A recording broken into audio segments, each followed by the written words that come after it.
भारत के viceroy Lord Canning 1856 से 1862 तक रहे। इन्होंने गवर्नर जनरल और 1858 से भारत के पहले वायसराय के रूप में कार्य किया।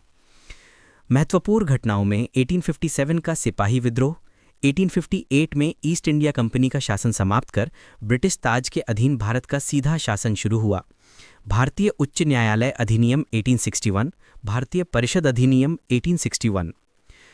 लॉर्ड एल्गिन 1862 से 1863 तक है।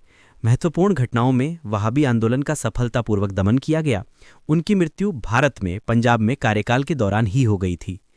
लॉर्ड लॉरेंस 1864 से 1869 तक रहे। महत्वपूर्ण घटनाओं में उन्होंने निष्क्रिय हस्तक्षेप की नीति अपनाई।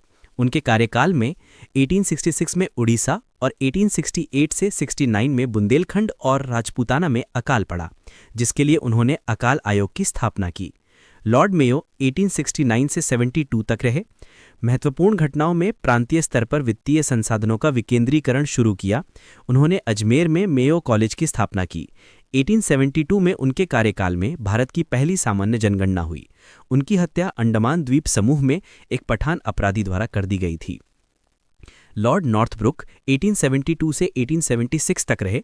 महत्वपूर्ण घटनाओं में उन्होंने करों में कमी, अनावश्यक कानूनों को न बनाने तथा कृषि योग्य भूमि पर भार कम करने की नीति अपनाई।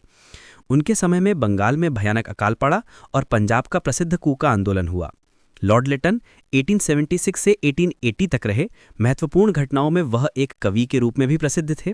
उन्होंने कई कठोर नीतियां लागू की, जैसे वर्नाक्यूलर प्रेस एक्ट 1878, शस्त्र अधिनियम 1878। 1877 में दिल्ली दरबार आयोजित किया गया। दूसरा एंग्लो अफगान युद्ध उनके समय में शुरू हुआ। लॉर्ड डफरिन 1884 से 1888 तक रहे। उनके कार्यकाल की सबसे महत्वपूर्ण घटना 1885 में भारतीय राष्ट्रीय कांग्रेस यानी कि आईएनसी का प्रथम अधिवेशन था। तृतीय बर्मा युद्ध 1885 से 1886 में हुआ, जिसके बाद उत्तरी बर्मा को ब्रिटिश भारतीय साम्राज्य में मिला लिया गया। लॉर्ड लैंसडाउन 1888 से 1894 तक रहे। महत्वपूर्ण घटनाओं में भारत और अफगानिस्तान के मध्य डोरन रेखा का निर्धारण 1893 और एज ऑफ कंसेंट एक्ट 1891 लागू हुआ, जिसने लड़कियों के लिए विवाह की न्यूनतम आयु बढ़ा दी। दूसरा भारतीय कारखाना अधिनियम 1891।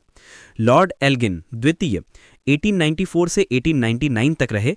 उनके समय में 1895 से 1898 तक मध्य प्रदेश, उत्तर प्रदेश, बिहार और पंजाब में भयानक अकाल पड़ा, जिसके लिए सर जेम्स लायल की अध्यक्षता में अकाल आयोग की नियुक्ति की गई। उन्होंने कहा था, भारत को तलवार के बल पर विजित किया गया है और तलवार के बल पर ही इसकी रक्षा की जाएगी।